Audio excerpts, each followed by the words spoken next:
come on, put your hands up. Are you ready? Week 15 of the 2021 NFL season will officially kick off here tonight between the Kansas City Chiefs and the Los Angeles Chargers. Justin Herbert, Patrick Mahomes, many more battles to come later on in the future of these young NFL careers as the AFC West division lead is on the line here on Thursday Night Football. Welcome everyone to a new episode of Time2Football. My name is Hassan Khan, the host of this channel that we like to call Time2Football. Glad you guys are joining us for this very special Thursday morning that we have planned. Hey, if you're a regular viewer, guess what? I'm on time. It's Thursday and I'm on time because my freaking computer has been having issues. You've been hearing me vent about this for like ever. My freaking computer is just so slow now. So slow. I needed a new one for so long.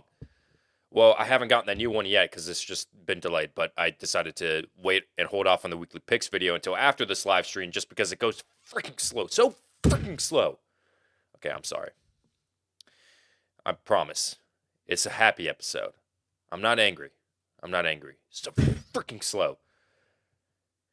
Hey guys, there's good news going around the NFL that will make you happy, make you optimistic. And if you guys were sleeping in after midnight and didn't hear about the news, we'll be getting to that news. But right now, we want to go ahead and acknowledge you guys that are in the chat right now. Freaking computer. Aftershock Value. You are the lone survivor of the live chat right now. That's okay. You're asking your fantasy football questions. Do I choose Fortnite? Oh, Fortnite. I'll get to your question. I promise. I will. Is James saying good morning from Louisiana? Yeah. So in the fantasy football starts and sits video, I said that you can ask your questions during the live stream. The disclaimer of that is I have a whole section dedicated towards the end of the show. So that's 5-10 minutes towards the end, and it's probably not going to be happening until probably in the next 20-25 minutes or so. So if you want to click out of this, like ask your question in the live chat, then come back in 20 minutes, I'd be happy to do that. But if you want to hang out with me during the whole show, what we got planned for you guys here is we're going to preview Thursday Night Football coming up here tonight.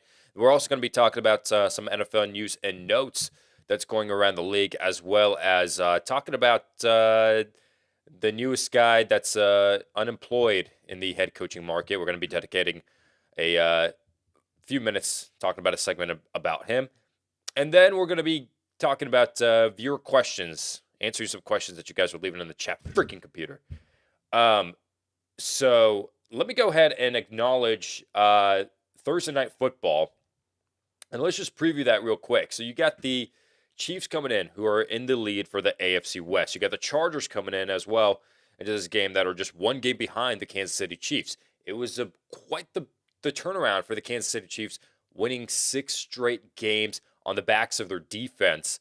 That has really been the reason why they are in this position right now to really take a hold and a grasp of the AFC West if they were to win this game against the LA Chargers, who I know the Broncos are in it. I know technically the Raiders are in it as well, but like the Chargers are the biggest competition that the Chiefs have right now, and if they were to pull out this victory, then that's amazing. On the side of the Chargers, listen, this is like win or it's not win or go home, but like if you don't win this, then you're already out of the reach of the top 4 seeds, I would say, because it's going to be hard to catch up with the Kansas City Chiefs after this game. There's only 3 more weeks, and then you're going to have to fight for those wild card spots between a very competitive AFC pool. So it's a big game for the Chargers on top of that as well. But talking about some injury news, who's in, who's out. So we've got Austin Eckler. That's the big news for the Chargers. We did not know his status. Now we know the status. He's questionable. He is expected to play in this game. So for you guys that put in a lot of stock on Justin Jackson, Josh Kelly, you're going to have to wait a bit because Austin Eckler is expected to play. Rashawn Slater, however, the very talented rookie left tackle, is going to be out due to COVID-19. So, unfortunately, that'll be a big blow for their offensive line. However, Mike Williams has been dealing with a heel issue in practice. He's been limited. It seems like it's not going to be a big issue. He's expected to play. So Mike Williams is in, Austin Eckler is in, Rashawn Slater, however, is out. Now, on the side of the Kansas City Chiefs, Willie Gay, they have some defensive issues. Willie Gay has been placed on the COVID-19 list. He is out for this game. He was placed on it just yesterday. We know about Chris Jones as well. He's placed on the COVID-19 list. His status is still uncertain, but more than likely he is going to be out. You've got L'Jarius Sneed, who really turned it around in that secondary for the Chiefs. Has done a really good job of locking up against some number one receivers like CeeDee Lamb, for instance. He's going to be out as well, and it's due to a personal matter. He's not dealing with any sort of injury, so whatever that personal matter is, we don't want to intrude on that. Hopefully he can take care of it, and hopefully everything is okay. Now, leave your thoughts and leave your comments down below on this matchup. Who do you think is going to win, and what do you think the prediction is going to be, like your score prediction? Let's get into NFL news and notes. So we've got a lot to talk about on this episode of Time2Football. There's a lot of news to get into. Let me go ahead and get into a few things. You're going to see the topic bar on the bottom. So we just previewed Thursday Night Football, right? Now we're going to talk about NFL news and notes. Then we're going to talk about Urban Tradition Meyer in just a bit. And then we're going to talk about viewer questions. Now, why would we talk about Urban Tradition Meyer? So here's the thing. NFL news. Biggest news that come out. Hey, if you were asleep, you probably woke up to this news like I did. I was asleep probably by like 11:30, and this happened like right after 12.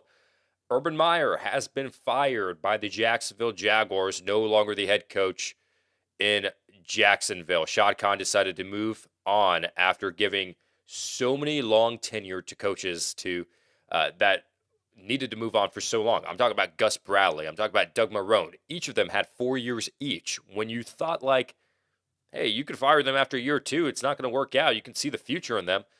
But he decided to give Urban Meyer decided to give Bradley and Marrone their respective chances to turn the team around. It didn't work out. Now with Urban Meyer firing him not even a year into his tenure as the Jaguars head coach says a lot. It says a lot about how this team reacted to him and a lot of different off-the-field issues. We're going to get into that.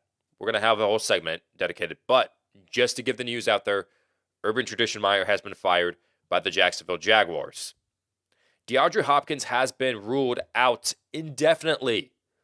Big blow for the Arizona Cardinals. Their star wide receiver is out for a very, very long time. Now, the good news for the Cardinals is that it looks like he's going to be coming back in the postseason. However, the timetable for Hopkins, according to Ian Rappaport, is 6 weeks that he's going to be missing with an MCL tear. He had to have surgery. He's going to be placed on injured reserve.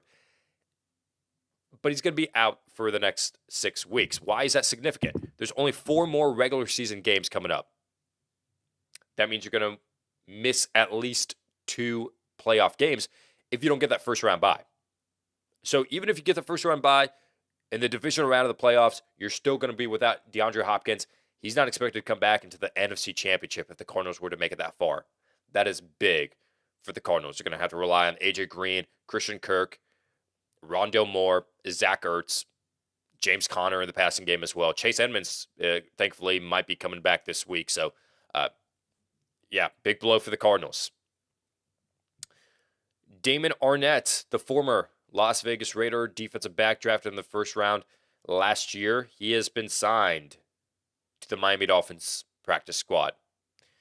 Don't know what's going to be coming from that, but very talented guy. We just wanted to give him a little bit of acknowledgement. Dee Ford, big news for the 49ers, missing this season with a back injury. So they activate him off of IR, and if you don't activate him off that 21-day practice window, then you can go ahead and put them back onto injured reserve. And that's exactly what the 49ers did. Dee Ford is going to be missing the remainder of the season. The NFL, this is pretty neat. The NFL approved a 1-year trial of head coaching interviews beginning 2 weeks before the regular season ends. So December 28th, if your coach is already fired for the Jaguars, for instance, or if you already know that your coach is not going to be retained, like I don't know if the Chicago Bears are thinking about retaining Matt Nagy, and there's some other coaches on the hot seat as well. Those teams can go ahead and interview head coaching vacancies or for head coaching vacancies. Now, I don't know how that would necessarily work in the sense of, is it going to be kind of awkward? And then with like, if Matt Nagy is still there, can you go ahead and interview a head coach?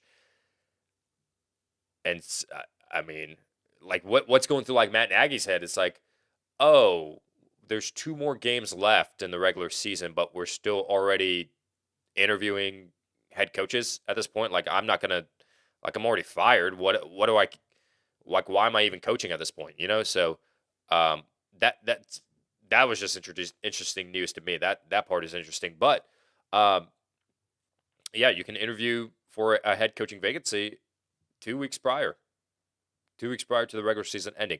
Bud Dupree has been placed on the injured reserve by the Tennessee Titans. Very talented outside linebacker. He is returning from injured reserve. Allegiant Stadium will host Super Bowl 58. So we know this year it's going to be in LA. And then next year, if I'm not mistaken, fact check me, but I think it's in Glendale. I think the Arizona Cardinals Stadium has it. So this year, or in Super Bowl 58, 2 years from now, it's going to be the Las Vegas Raiders Stadium. James Conner is day-to-day following an ankle injury. Okay, I've got a long list of injury updates for you guys, so get ready for this. James Conner, day-to-day with an ankle injury. Lamar Jackson not practicing in Wednesday's practice. He was day-to-day, ruled by John Harbaugh with an ankle injury. Browns dealing with these COVID-19 issues. Guess what? After we went off the air, there were a couple more people that were placed on the COVID-19 list. That includes John Johnson, their safety, Malik McDowell, their defensive end, Troy Hill, a defensive back, and Afedi Odenigbo. Yeah, I hope I said that correctly. Afedi Odenigbo been placed on the COVID-19 list. DK Metcalf has a foot injury on top of the back injury that he has. Did not practice in Wednesday's session. Adam Troutman, you might have forgotten about him. Saints tight end had a pretty solid outing the last 2 games before he got injured. He's been designated to return from injured reserve from that knee injury. So let's see if the Saints can keep him for the remainder of the season. Carlos Hyde did not practice in Wednesday's session because of a concussion. And then someone else dealing with concussion issues, Tevin Coleman, did return to practice for Wednesday, so he looks like he's going to be making his return for the New York Jets. Damian Harris was limited in practice with a hamstring injury. He plays the Indianapolis Colts on Saturday night. Darren Waller, knee injury and a back injury, did not practice, still not practicing, according to Rich Bisaccia. Tony Pollard, foot injury, did not practice, has a torn plantar fascia. Is that how you pronounce it? Question mark. Jordan Howard, knee issue, is limited in practice, so he's probably going to be returning for the Eagles in this game against the Washington football team. Miles Sanders, limited in practice as well with an ankle injury, so it looks like it's going to be a 1-2 punch with Miles Sanders, Jordan Howard, maybe even Kenneth Gainwell and Boston Scott mixed in there as well. DJ Moore, hamstring injury, but according to Matt Rule, he is expected to play this weekend. Terry McLaurin, concussion issues as well, did not participate in practice. His status against Philadelphia is looking very, very bleak. Elijah Mitchell, knee issue on top of the concussion issues. This has been stemming for the last couple of weeks since that game against the Seattle Seahawks. He did not participate in practice. Jeff Wilson would be the main back for a second consecutive week if Elijah Mitchell cannot go. Leonard Fournette, ankle injury, did not practice. So on Monday, Leonard Fournette was kind of dealing with some sort of soreness in his ankle. He did not participate in practice. So it looks like, oh man, his status is kind of up in the air. Hey, if Ronald Jones is available in your leagues, in your fantasy football leagues, I'd go ahead and snag him, dude. Ronald Jones immediately becomes like an RB2 if Leonard Fournette cannot go. I would grab Ronald Jones. TJ Hawkinson, some Detroit Lions news, dealing with that hand injury. He did not participate in practice, so it's not looking good for TJ Hawkinson, as well as DeAndre Swift, that shoulder injury. There was some hope that he might return in Week 15. However, he did not participate in practice as well. Has to put in some sort of limited work on Thursday or Friday for him to even have a shot to play. Both those guys, Hawkinson and Swift. Sam Darnold has been activated off of injured reserve, dealing with that shoulder injury, placed on injured reserve. They signed Cam Newton. Now with Sam Darnold coming back, is there a quarterback controversy? Is it P.J. Walker? Is it Cam Newton? Is it Sam Darnold? We don't know. We're just going to have to wait and find out. And then the last little bit of news, Jalen Hurts and Gardner Minshew both are splitting first team reps in practice. So Nick Sirianni said that Jalen Hurts was going to be good to go by Week 15. Now with them splitting first team reps, they truly still do not know. So if you own Jalen Hurts in fantasy football, I don't know who the best quarterback available on your waivers is. Maybe it's Tua Tagovailoa. Maybe it's I think Taysom Hill's already taken at this point. But if Gardner Minshew is available, I'd go ahead and snag him just to make sure you have an insurance policy. But That is your NFL news and notes for today, December 16th. All right, we're going to talk about Urban Tradition Meyer in just a bit. But before I get into that, I'm going to go ahead and acknowledge Engineered Sleep. So we've been talking about them all season long. Let's get serious. Did you know that you spend roughly a third of your life in bed? That's a lot of time if you think about it. On average, 6 to 8 hours a night and over 220,000 hours in a lifetime. If you're not getting quality sleep, it has a severe negative impact on everything the next day. Whether it's a test, meetings, presentations, or just everyday tasks, you want to be your best no matter what. The sleep experts at Engineer Sleep have been at it for over 100 years. They've cracked the code to getting better sleep.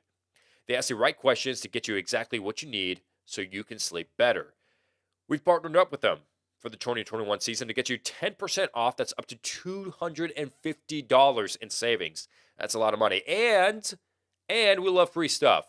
2 free pillows on your next purchase using the promo code T2F. These guys crush it. They have a 5-star Google rating, and all their products are 100% American made. Go to engineersleep.com, use the promo code T2F, and don't sleep on this offer. Great guys over at Engineered Sleep. You guys are going ahead and commenting everything. Let me go ahead and acknowledge some of you guys. Why not? Sandra, good morning and good luck to everyone. Okay. Sorry, it was a misprint. Shout out to you, bro. I'm in the playoffs. Aftershock value. Talking about misprint. Oh, talking about Fournette. Aftershock value. Are you tuning into this show? I know I kind of told you to come back towards the end of the show, but I'll go ahead and answer your question. Do I choose Fournette or Zeke with the injury? I mean, Fournette has the injury as well, but I mean, if I had to choose between the two of them, honestly, it's looking like Fournette has been the better back. He's been the better back. Now, Ezekiel Elliott does play the New York Giants. I'd say monitor their status. I think Fournette's injury is a little bit more of a concern than Zeke's injury. I think Zeke's injury is just like, oh, man, I've been banged up for the last couple of weeks. I'm just going to have to play through it. While Fournette's is just like fresh. It's new. So to answer your question, I'd go with Zeke, especially if Tony Pollard doesn't play. But, yeah, I mean, if both of them were healthy, I would go Fournette. But the fact that Fournette is a little bit banged up, I'm gonna go with Zeke. I'm going with Zeke. Also, who do I choose between Michael Gallup or Christian Kirk this week? Michael Gallup. Christian Kirk is a little bit unpredictable, and I say that because in the string of games when DeAndre Hopkins did not play, Christian Kirk, maybe he had like a 1 or 2 game performance where he looked great, but I mean, Michael Gallup, consistency, man. 9 targets, 8 targets, like consistency. So I'd go Michael Gallup, dude. Also, everyone else, yeah, that's commenting and questions. I'll get to you guys in just a bit. All right. Now, this is the part of the show where I'm going to probably get a little bit, little angry. That's okay. I got angry earlier on the top of the show. Freaking computer, dude. Freaking computer. Breaking news. If you guys slept past midnight and then just woke up to this, kind of like myself, or if you guys are night owls, you kind of heard this last night, Urban Tradition Meyer has been fired by the Jacksonville Jaguars. Gosh, I love inside jokes. I love that you guys that tune into the stream regularly know like the inside joke behind me calling him Urban Tradition Meyer, and nobody else knows about that. But yeah, Urban Tradition Meyer has been let go after several off the field controversy issues, practice issues, grinding issues. Listen, man, Urban Meyer is not the head coach of the Jacksonville Jaguars anymore. Hassan Khan made that decision after giving Gus Bradley and Doug Marrone 4 years each in their tenure to turn this team around. However, with them, Hassan Khan, it says a lot when he gives them 4 years as opposed to Urban Meyer, who didn't even make it to a year. Because people like Bradley and Marrone, maybe they had like 1 or 2 character, personality issues, but like at the end of the day, grand scheme of things, he believed in them and he had a lot of faith in them, and he doesn't give up on people that easily. For him to give up on Urban Meyer says a lot, and it says a lot to about what the players view about him, on how the coaching staff views about him, ownership, general manager, like front office, everybody apparently was not fond of Urban Meyers. Okay, so let's go ahead and recap everything that's been happening with Urban Meyers. Like, how did it get to this point where Meyer needed to be let go? Let's read the timeline. January 2021, he was hired by the Jaguars. Urban Meyer takes the head coaching job. He didn't really come out and say this, but many people expected, he's going to be coaching the best quarterback in college football, one of the best in history, that has all the tangibles to be a great professional quarterback in the NFL. And that's the number one reason why he took the job. We'll get into that in just a bit. February 2021, hired Chris Doyle as the director of sports performance. Chris Doyle was placed on administrative leave by Iowa in 2020 for mistreatment based on race. In the spring, signed Tim Tebow, who has not played a professional down in the NFL since the preseason back in 2015, I believe. Maybe it was 2016 for the Philadelphia Eagles under Chip Kelly. That was the last time Tim Tebow played in the NFL. Signed Tim Tebow as a tight end, which is a slap in the face of current tight ends at that time, Chris Manhertz and James O'Shaughnessy. In July of 2021, he was fined $200,000, the team was, and Meyer was fined $100,000 for violating no contact rules during organized team activities. Week 4 against the Cincinnati Bengals, in what he said that was a home state for him, had a lot of family up there. I mean, makes sense. Coached at Ohio State. After that loss to the Cincinnati Bengals, he did not jump on the team plane to fly back with the team. Instead, he was caught getting a little bit, he wasn't handsy. He was just sitting there. If people come up to you, that's okay. What can you do? I ain't going to stop you. But yeah, after that grind of a game against the Cincinnati Bengals, he was caught with a woman that was not his wife grinding on top of him in a bar. Reports emerge of Meyer saying that he's a winner and that his assistant coaches are losers. This was according to a report by Tom Pelissero of NFL.com that was released last week. He made all their assistant coaches go through their resumes, defend themselves one by one by one. Marvin Jones, star wide receiver in the NFL, veteran wide receiver, very underrated. Had a little bit of a fallout with Urban Meyer, a little bit of beef.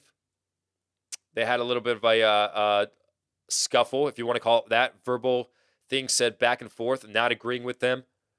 And then Urban Meyer kind of just kept on going back at him, kept on barking at him, to the point where Marvin Jones had to leave the team facility and then someone else had to convince him to come on back. Well, on yesterday, Marvin Jones, he was asked and addressed that to the media. He said, listen, we talked it out like men. Urban Meyer, on the other hand, said, no, nothing happened. Didn't take accountability for anything. James Robinson was benched against the LA Rams after he was fumbling the ball. Now, he's the best player, one of the best players on the Jaguars team, and the team was losing big to the Rams, to the point where Trevor Lawrence came up to Urban Meyer and said, why are we benching James Robinson? This was late in the second quarter. So James Robinson benched in the first quarter. Trevor Lawrence comes up to Meyer, why are we benching James Robinson? We need him back in the game. And then Urban Meyer, who took the job only because of Trevor Lawrence, said, anything for you, my long-haired prince. James Robinson came back into the game. The players after that game against the Rams vented to other Rams players that they weren't treated like adults, that all of the blame for the struggles of the Jaguars was being put onto the players, and that Urban Meyer and his apparently, supposedly, reportedly, had some sort of ego issue that the players did not like. This all culminated to now today, Thursday, December 16th, when Shad Khan had enough of his ish and said, you're gone. We're moving on.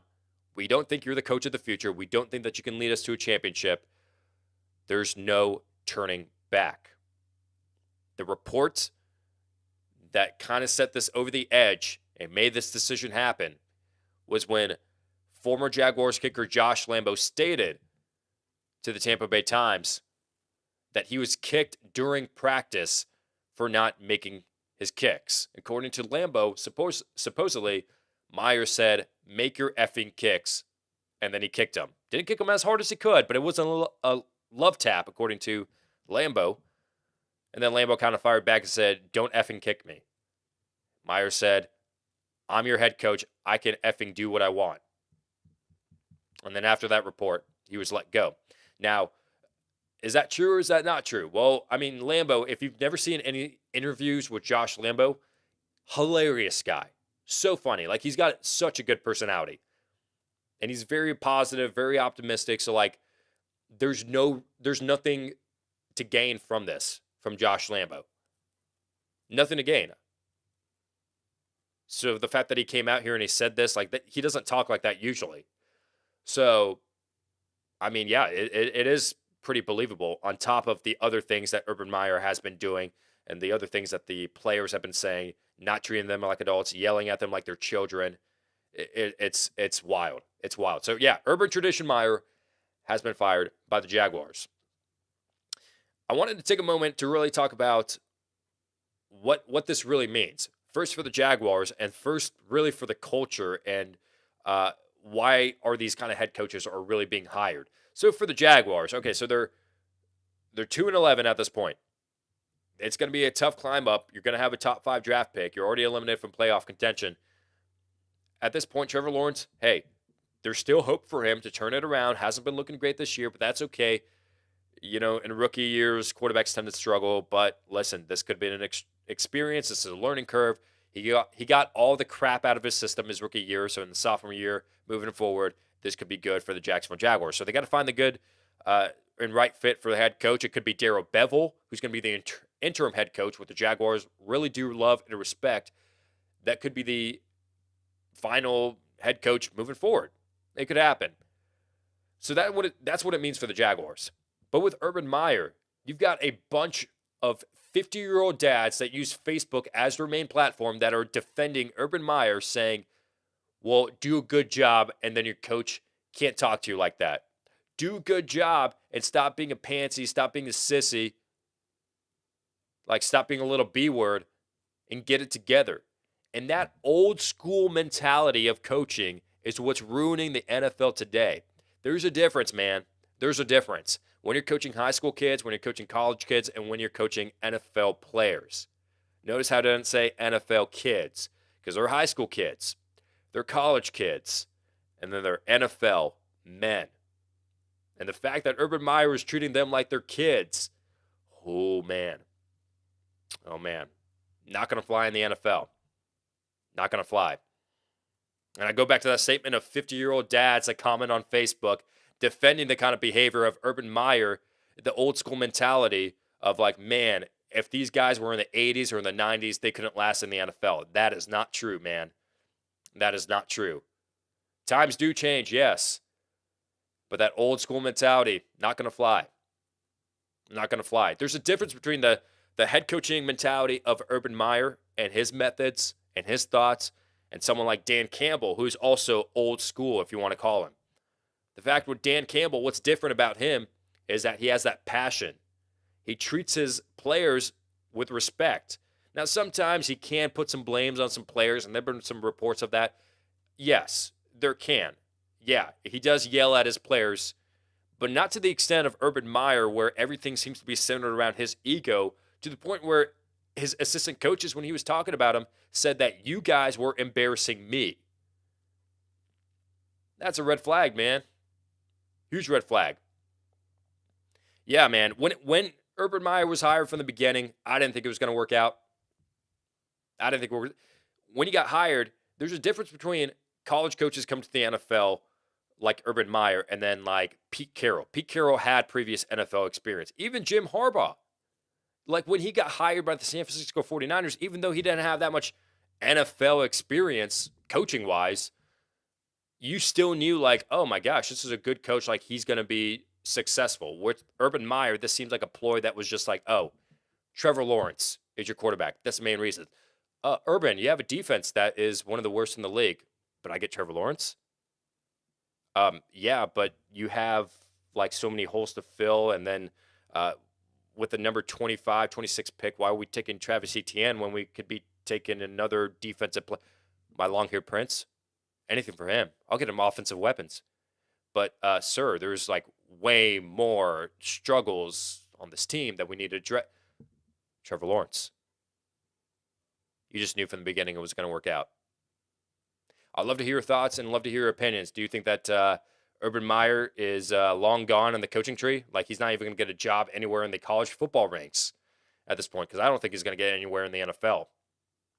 And I would love to hear your thoughts on Urban Meyer as well. But that's my rant. That's my rant. And I will never talk about him ever again. My fingers were crossed.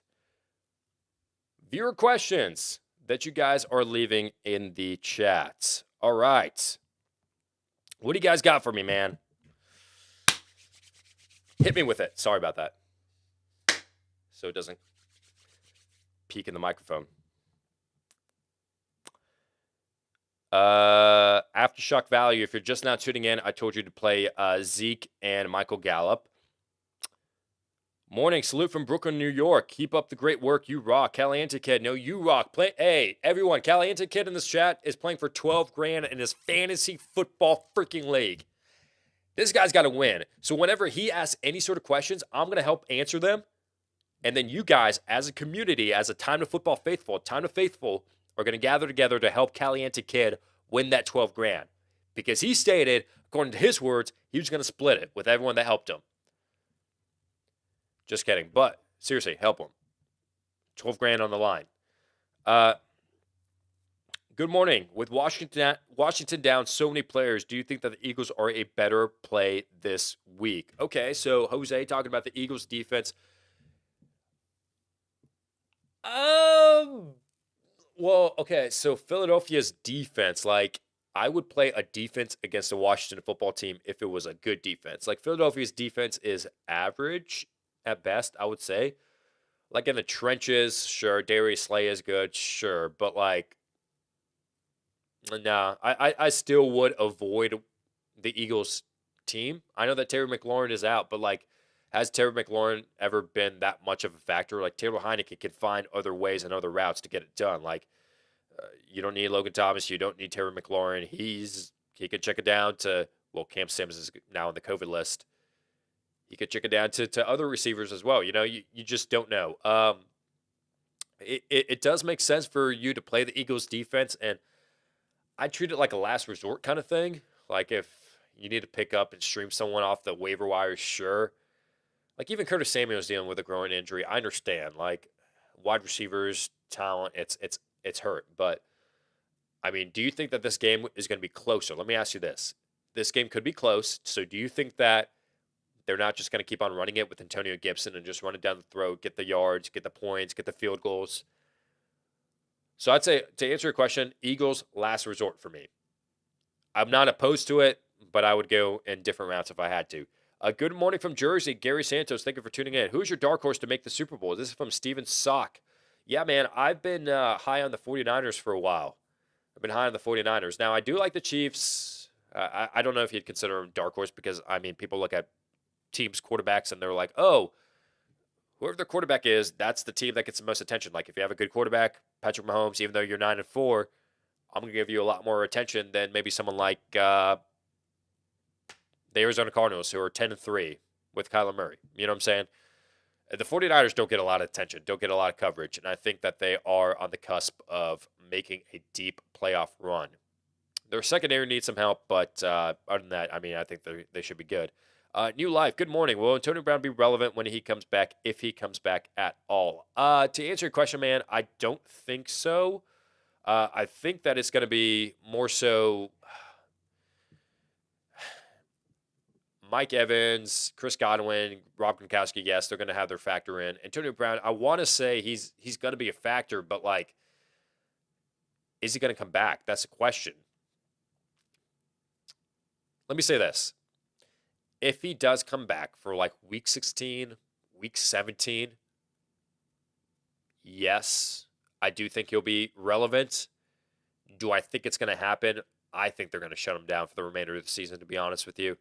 Now, I'm not dropping him because I could be wrong, and I'm not that confident in it. But if you had asked me, if I had to choose a side between is Antonio Brown going to be coming back this year or is he not, I'm going to lean towards the side of no, he's not going to be coming back. Bruce Arians also stated yesterday that his future is unknown with the Buccaneers. So he's definitely not coming back next year. I can go ahead and guarantee you that. He only signed a one-year contract. Is James Robinson now trustworthy to use in your fantasy playoffs? This is from New Life. You know, I think I touched base on this in the segment yesterday for viewer questions. Someone asked about James Robinson, and I said, this week, no. I'm avoiding him. Now with Urban Meyer gone, you could see more carries out of James Robinson.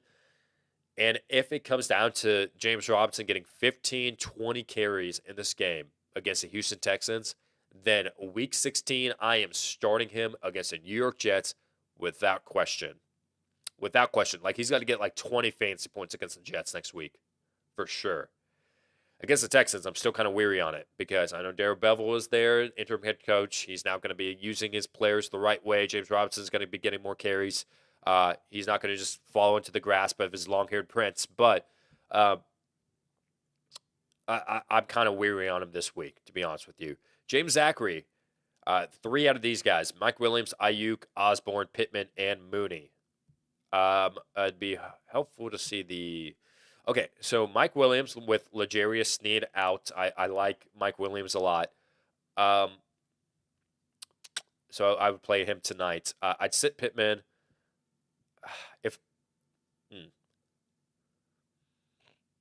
Ayuk, I'd play Ayuk.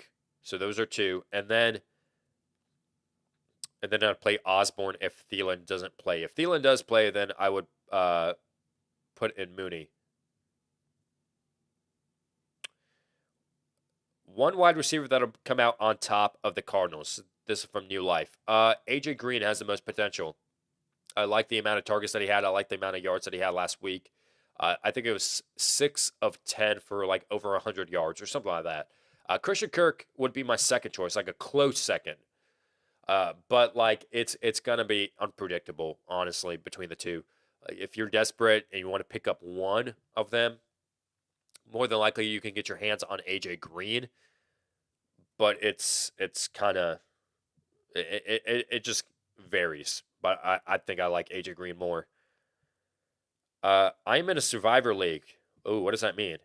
And this is the final week. Winner takes all. Oh, okay. All right. Would you start Mark Andrews or Deebo Samuel in the flex? Thank you in advance and happy holidays from the Chavez fam.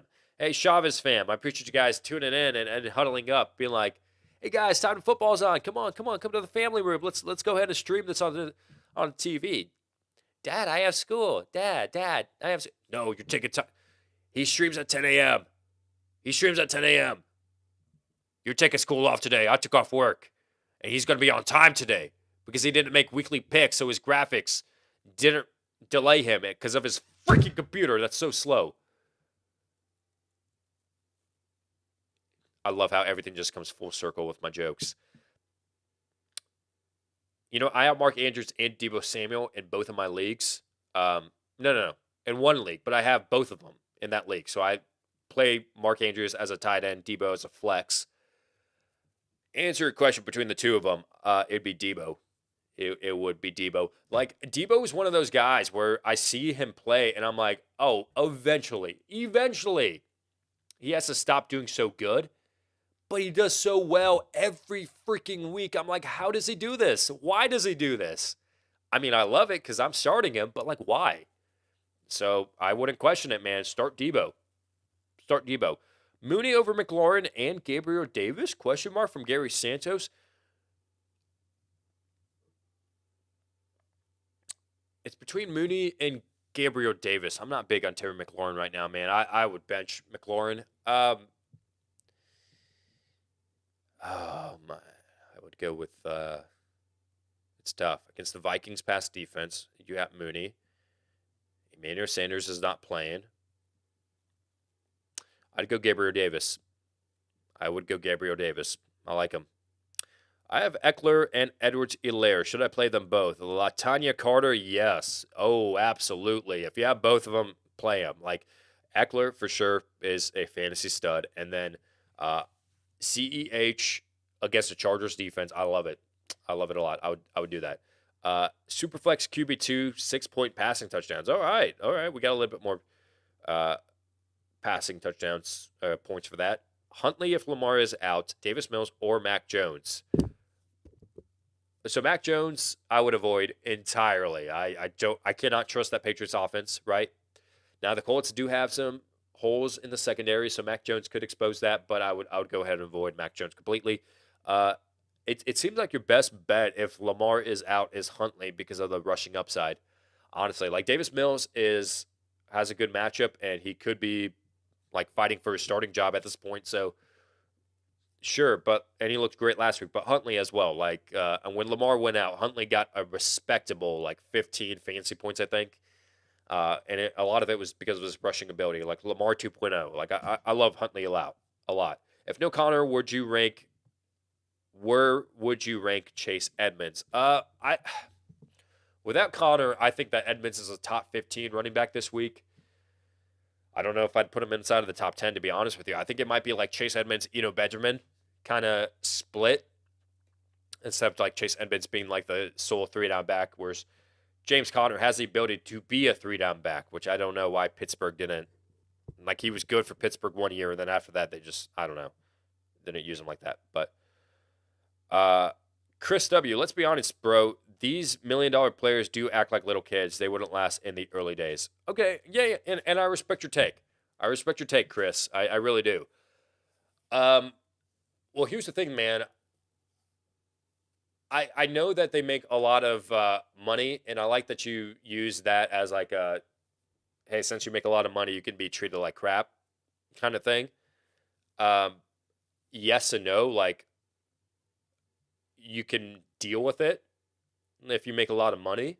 Like, if I worked a customer service job, I worked as a server before. I've worked at Chick-fil-A before. Like, my early years, like when I was in college. And like, you get so little pay that it's not worth the yelling and everything. But then, however, I worked a really high-end tech job. I could say, I guess. I worked for Apple, and then you had to deal with some customers there those were the meanest customers I dealt with. But it was a little bit more, like, tolerable because you got paid well over there, and you got, like, great benefits and everything. So, I get what you're saying, but, like, at the end of the day, do you want a coach that yells at you and talks to you like that, or do you not? And, if I had a preference, yeah, I wouldn't. And I would like someone else like that respects me, So that's why. Like, why not make millions of dollars and have a head coach that respects you, or as opposed to make $1 million and then get treated like shit, pretty much, So that's my opinion on it. Would you start Jimmy G over Justin Fields? This is from James Zachary. Yes, I would. Rob Dale, PPR, crazy to start Devontae Parker over T. Higgins? Yeah. I'd say it's kind of crazy. I would start T. Higgins, man. I know he's dealing with that ankle injury. He's kind of limited in practice right now. It's not that big of an issue. He played last week, and then he had over 100 yards receiving. So go with a hot streak of T. Higgins.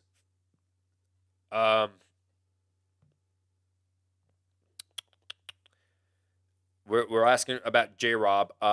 Now, if James Robinson is like my RB2 and I have no other option, like it's between James Robinson and like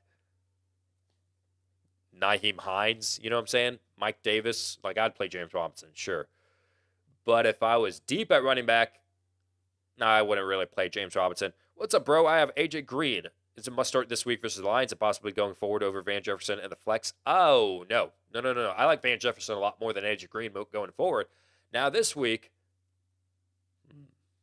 Van Jefferson has been looking good the last 3 weeks.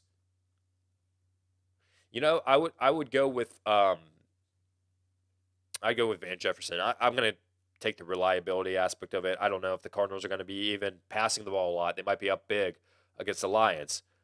All right, let's. I think I can finish this out. I am running a little bit late, but that's okay. Allen Lazard, Gabriel Davis, or Rashad Bateman between the three. Nope on Allen Lazard. I think that was just a one-time thing. Between Bateman and Davis, because of the quarterback, like if Huntley plays, I can't trust Bateman, even though he was like his go-to guy, him and Mark Andrews. I don't know. It's tough. It's tough, man. I'd go Gabriel Davis, honestly. I think he's a sleeper wide receiver this week without Emmanuel Sanders. Start Hawkinson if he plays or Goddard. Appreciate it, my guy. Well, to give you a little bit more clarity on that, I don't think Hawkinson's going to be playing. There's even been talks of Hawkinson being shut down for the remainder of the season, honestly. So I don't know if he's going to be playing, but yeah, Goddard would be the guy. If the 49ers do make it, is Jimmy G still your quarterback of the future? No. No, I mean, if they do make it, I think that increases his trade value, but I think the 49ers are okay with moving on from Jimmy Garoppolo and starting Trey Lance. I know that sucks, and if Jimmy Garoppolo wins, guess what, man? You get like a first-round draft pick out of Jimmy Garoppolo if you trade him away. Second-round draft pick, whatever it may be. But yeah, they are committed. They've already come out and said, reports have already come out and said, we're playing Jimmy Garoppolo, and he knows, we know, he's not going to be around in 2022. We're going to look at the trade market. Familia, 2 RBs, Zeke, Antonio Gibson, Javonte Williams, Jeff Wilson. Oh, man, you are asking a lot of questions here, man. Can you trust Hollywood with Huntley? No, you can't, but he's an okay flex play just because of the amount of yards that the Packers are giving up. Final question, and then I'm going to go ahead and sign off. Zeke, Antonio Gibson, Javonte Williams, Jeff Wilson. Between the two, it'd be Javonte and Zeke for me. Keenan Allen, Deontay Johnson, Donovan Peoples-Jones, DJ Moore. So 2 wide receivers out of the 2. Keenan Allen and Deontay Johnson would be my 2. 1 flex from whoever is left. It's between DJ Moore and Jeff Wilson and Antonio Gibson. I'm going to go with the choice of I'm going to go DJ Moore. Appreciate the help. No. Appreciate you tuning in. All right. So that is the end of this episode of Time to Football, guys. Hey, we made it. We made it all the way to the end. So if you did not see the weekly picks that you were expecting on this episode of Time to Football, don't worry. Don't worry. I'm going to be making the graphics and then recording it, and then I'm going to be releasing it probably in the next couple hours, 2, 3, 4 hours or so. So stay tuned for that. Subscribe, as always, notifications. With all that said, thank you so much for watching. And remember, freaking computer.